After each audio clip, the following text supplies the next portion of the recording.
पिंपरखेड गावात सरकार किंवा समाज समितीने शिवजयंतीच्या कार्यक्रमासाठी नियोजन बैठकीत सूचना दिल्या जातात, ज्यात शाळा, स्पर्धा, भक्ती कार्यक्रम आणि शिवरायांच्या जीवनावर आधारित नाट्य किंवा सांस्कृतिक कार्यक्रम आयोजित करण्याचे प्रस्ताव मांडले आहेत. पिंपरखेड येथील 2026 ची शिवजयंती मोठ्या उत्साहात पार पडली असून त्यात सांस्कृतिक कार्यक्रम, लेझिम, मिरवणूक, नाट्य, ढोल ताशा, विविध पद्धतीने उत्सव साजरे करण्यात आले आहेत. असेच नवनवीन व्हिडिओ पाहण्यासाठी ग्रामीण कट्टा चॅनलला नक्की सबस्क्राईब करा. प्रतिनिधी मारुती दाभाडे सह संपादक भरत मोरे, पिंपरखेड.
शिवनेरीवर एक काळाचा तुकडा, जिचा उंचपोटी सिंह जन्माला आणि हाच सिंह पुढे रयतेचा वाणी झाला, ज्याच्या हातून महाराष्ट्र घडला.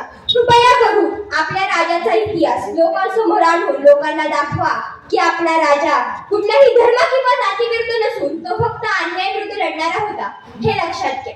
सिंहाशिवाय हिंमत नाही, शंभूशिवाय हिंमत नाही, भगव्याशिवाय नमत नाही, आणि आम्ही शिवराय सोडून दुसऱ्या कुणापुढे पण झुकत नाही. मित्रांनो, डोळे मिटा आणि कल्पनेने त्या पावसाळ्याच्या रात्री चला. 13 जुलै 1660 ची ती रात्र. मुसळधार पाऊस पडतोय, विजांचा कडकडाट होतोय आणि महाराज अवघे 600 मावळ्यांसह पन्हाळगडाच्या वेढ्यातून निष्ठून विशालगडाकडे धावत आहे. मागे सिद्धी मसूदचे 4000 पेक्षा जास्त सैन्य वाघासारखे पाळतीवर आहे. विशालगड अजून दूरच होता, शत्रू अगदी जवळ आला होता. तेव्हा गजपूरची ती घोडखिंड आली. बाजीप्रभू देशपांडे राजांना म्हणाले, राजे, तुम्ही विशालगडाकडे कूच करा. जोपर्यंत तोफेचा आवाज माझ्या कानी पडत नाही तोपर्यंत हा बाजी खिंड सोडणार नाही. एका बाजीच्या जागी हजारो बाजी तयार होती, पण या स्वराज्याला तुमच्यासारख्या एका शिवबाची गरज आहे. महाराज 300 मावळ्यांसह गडाकडे निघाले. उरलेल्या 300 मावळ्यांसह बाजीप्रभू खिंडीत एखाद्या पहाडासाठी उभे राहिले. शत्रूंची लाट आली. बाजींनी तलवारीची पाठी फिरवली. एका हाताने नाही, दोन्ही हाताने तलवारी फिरवत हा रणवीर शत्रूंचा कडकाळ बनला. शत्रूंचे वार बाजींच्या अंगावर पडत होते, रक्त वाहत होते, मांस लोंबकळत होते, शरीर छिन्न विछिन्न झाले होते. पण बाजींचे प्राण कंठाशी अडकले होते. का? कारण अजून तोफाचा आवाज झाला नव्हता. बाजी मृत्यूला सांगत होते, थांब जरा, माझ्या राजाला सुखरूप गडावर पोहोचू दे, मगच मला घेऊन जा. शेवटी धुम्म करून तोफाचा आवाज झाला. महाराज सुखरूप गडावरती पोहोचले. हे ऐकल्यावर बाजींच्या चेहऱ्यावर समाधान पसरले आणि या रणमर्दाने आपला देह स्वराज्यासाठी अर्पण केला. ज्या खिंडीत रक्ताचा सडा पडला ती गोड खिंड बाजींच्या बलिदानाने पावन खिंड झाली. खिंड लढली रक्ताने, मावळा पडला रणंगणी. खिंड लढली रक्ताने, मावळा पडला रणंगणी. बाजी प्रभूचा पराक्रम आजही घुमतो सह्याद्रीच्या कानी. बाजी प्रभूचा पराक्रम आजही घुमतो सह्याद्रीच्या कानी. हजारो आले तरी एकटा बाजी लढला. हजारो आले तरी एकटा बाजी लढला. जोवर तोप न गाजे तोवर मृत्यू शिकतेच थबकला. जोवर तोप न गाजे तोवर मृत्यू शिकतेच थबकला. छत्रपती शिवाजी महाराजांनी त्यांच्या कारकिर्दीत अनेक गड किल्ले जिंकले. त्यात तोरणागड हा वयाच्या 16 वर्षी महाराजांनी जिंकलेला पहिला गड म्हणून ओळखला जातो. याशिवाय राजगड, लोहगड, विजयदुर्ग, रायगड, पन्हाळ, सिंहगड असे अनेक गड आहेत. सिंहगड ज्यावेळी जिंकला त्यावेळी मात्र तानाजी मालुसरे यांना वीरमरण आले. त्यावेळी महाराजांनी शब्द उच्चारले. काय उच्चारले असतील हो? गड आला पण सिंह गेला. गड आला पण सिंह गेला. मित्रांनो, आजकाल आपल्या घरात दोनच गोष्टी खूप महत्त्वाच्या असतात. एक म्हणजे वायफायचा पासवर्ड आणि दुसरी म्हणजे मालिकेची वेळ. संध्याकाळ झाली की घरातला रिमोट म्हणजे सिंहासनच असतो. जो आधी बसतो तो राजा आणि मग सुरू होते मालिका.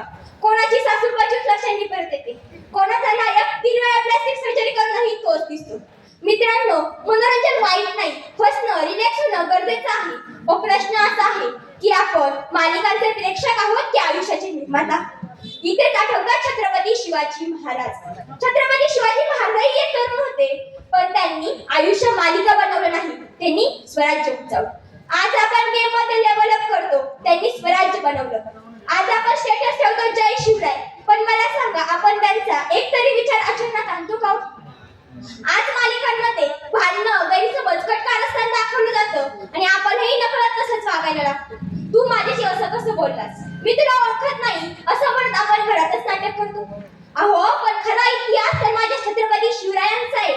अफजल खानासारखा बलाढ्य शत्रू समोर असतानाही त्यांनी धैर्य दाखवलं. अडचणी आल्या पण